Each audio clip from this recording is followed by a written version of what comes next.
Greetings Star Lars forms and welcome back to my channel. In today's video I want to talk about epilepsy and barriers. This has been the most highly requested epileptic video, so I thought today I'll just sit down and talk about my experience of having epilepsy and the barriers that I had to face and still face to this very day. Transport is one of the barriers. Transport is one of the biggest ones, I think, because when you want to be independent, such as going driving or the bus, there's going to be a bit of a big chance that you can't really do it just yet. I am in that position at the moment, unfortunately, because one, after a recent seizure, I can't drive until next year, which is a pain in the backside.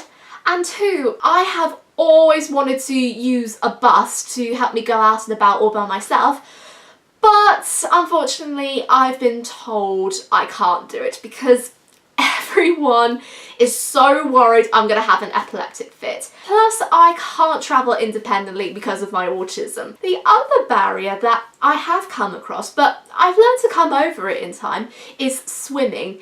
I have done a recent video on swimming, so if you haven't seen it yet, I'm gonna leave a link somewhere. The reason why I'm talking about swimming again in this video is because of how people may be a bit worried about going into the water. The worries may not come from relatives and friends of the person who's epileptic, but rather than the person who is epileptic themselves. The reason why that might be the case is because a lot of people are afraid of telling somebody they have an epileptic fit, and they're just a bit worried in case people are not medically trained and they're a bit too shy of talking to strangers as well. I can understand where the people are coming from, but it doesn't really have to be this way, especially if you're going on the beach.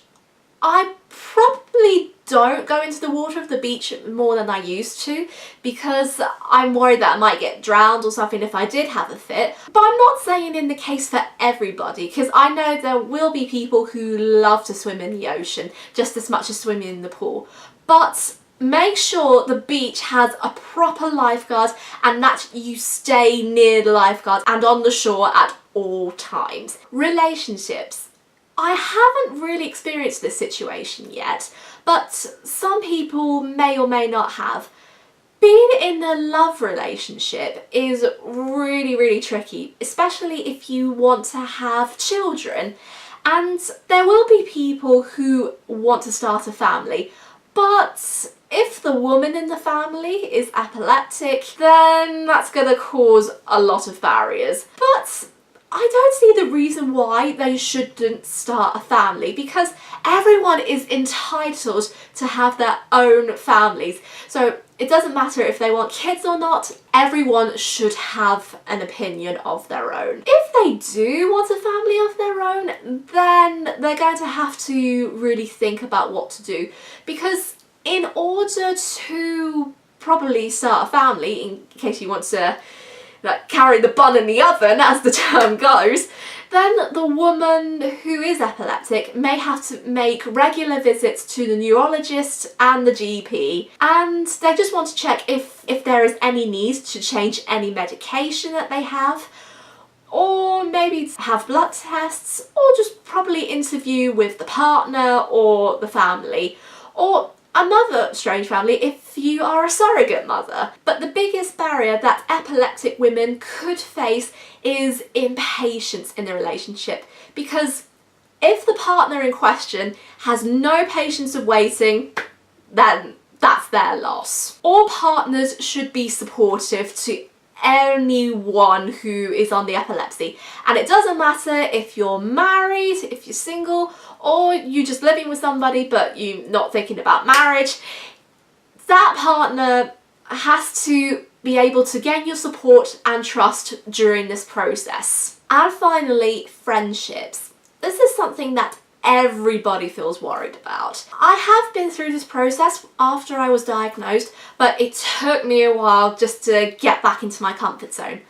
A lot of people are really worried if the people in question, whether they're old friends or some people who this person would like to make new friends with, then they're not going to be too sure if they'll accept them again or accept them as a person, just as their own self. They'll probably judge them or criticise them just because they have epilepsy.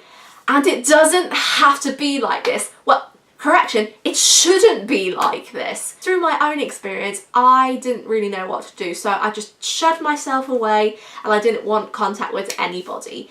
And even though there were times when my friends wanted to communicate with me, I just sat there, looked at them and pretended to not tell them I had epilepsy and just make regular conversation, really, as if nothing happened.